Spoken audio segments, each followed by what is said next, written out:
Welcome to No Longer Conformed, my online preaching and teaching ministry. We are studying the book of Matthew, the first gospel. In this session, we're looking at Matthew chapter 20, verses 1 through 16. The ground is level at the cross. The kingdom of heaven is like. This is how Jesus usually introduced a parable. A story comparing the kingdom to something the people could relate to. God is debtor to no man. All the saints will receive the same reward. Some who start later in faith accomplish more than some who start out earlier. Reward is not based on the time of conversion or even the labor accomplished.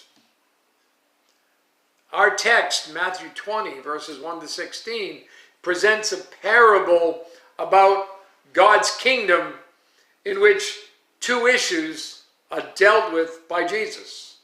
Two issues. First of all, Jesus presents the call to faith and service in God's business. Look at verse 1 of Matthew chapter 20. Well, first of all, who hired these men? Well, the landowner, who represents God. And where does he find them? Well, in the marketplace, in the world. Verses 1 and 2. For the kingdom of heaven is like a landowner who went out early in the morning to hire laborers for his vineyard. Now, when he had agreed with the laborers for a denarius a day, he sent them into his vineyard. This was a typical process for getting work done. Day laborers. Day laborers stood in the marketplace, starting at dawn, hoping to be hired. And the typical workday stretched from 6 a.m. to 6 p.m. And you can see day laborers today. You go to home improvement items like the Home Depot or Lowe's, you will see day laborers standing out waiting to be hired just for the day or for a job. It was a typical process back then, just as it is today. So people just were there hoping to be hired. And notice that he keeps going back to find laborers. Well, the gospel. The third hour, 9 a.m., verses 3 and 4. And he went out about the third hour and saw others standing idle in the marketplace and said to them, you also go into the vineyard, and whatever is right, I will give you. So they went. The sixth and ninth hour, the 12 o'clock and 3 o'clock, verse 5. Again, he went out about the sixth and ninth hour and did likewise. The 11th hour, that would be around 5 o'clock. Just about an hour before the day ends. Verse 6. And about the 11th hour he went out and found others standing idle and said to them, why have you been standing here idle all day? And they said to him, because no one hired us. And he said to them, you also go into the vineyard, and whatever is right you will receive. The soul of man was designed by his Creator to serve the Lord.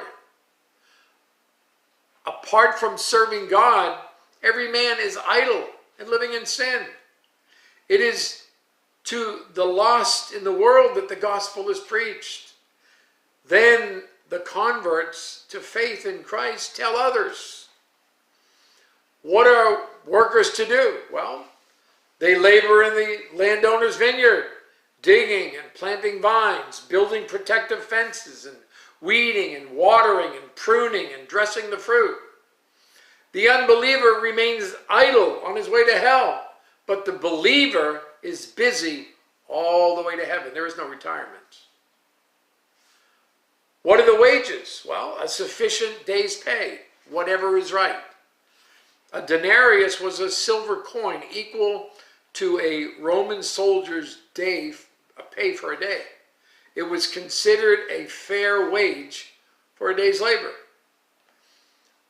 The Lord who calls people to faith gives the reward. How long are they hired for? Just for the day?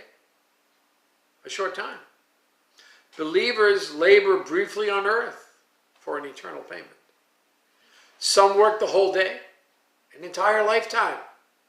Some serve half a day or less, middle age. Some only labor for an hour or so, old age. However, don't presumptuously put off your salvation till the end. So, Jesus first presents the call to faith and service in God's business, and then second, Jesus proclaims the common reward for all believers. Look at verse 8. The laborers are being paid, beginning with the last to be hired and working to the first hired. Here's a clue to the parable's meaning. The workers hired first expected to be paid more than the last ones. When is payment made? Well, it says, when evening had come, verses 8 and 9. So when evening had come, the owner of the vineyard said to his steward, call the laborers and give them their wages, beginning with the last to the first. And when those who are hired about the 11th hour, and when those came who were hired about the 11th hour, they each received a denarius. Faithful servants of Christ will receive their pay after they die in glory. Christians enter the Lord's vineyard at the beginning of new life, and they go out of the workplace at death, and in joy they receive their wage, which is heaven. Two things occur at pay time. All the hired workers got paid the same amount. God gives his rewards by grace and according to his sovereign will, not as a debt to be paid to us. Little work, much work, same pay. Everyone received a fair day's wages for their work. Some of the workers complained about the wages they received. Look at verses 10 through 12. But when the first came, they supposed that they would receive more.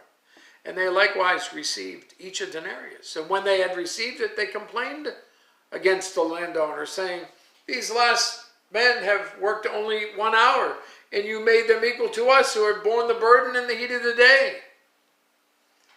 Regardless of how long each of the laborers worked, they each received the full wage. Listen, the thief on the cross will enjoy the full blessings of heaven, along with those who have labored their whole lives in Christ. This is the grace of God. The ground is level at the cross. It's the same for all. Those who worked all day voiced their concern to the landowner who hired them. He responded in verses 13 to 15. But he answered one of them and said, friend, I am doing you no wrong. Did you not agree with me for a denarius? Take what is yours and go your way. I wish to give to this last man the same as to you. Is it not lawful for me to do what I wish with my own things? Or is your eye evil because I am good? So the last will be first and the first last. For many are called, but few are chosen. They argued about fairness in their wages. The landowner had done them no wrong. He gave what they agreed to. He gave of what belongs to him. Who are they to criticize what he does with his stuff? You have a great day.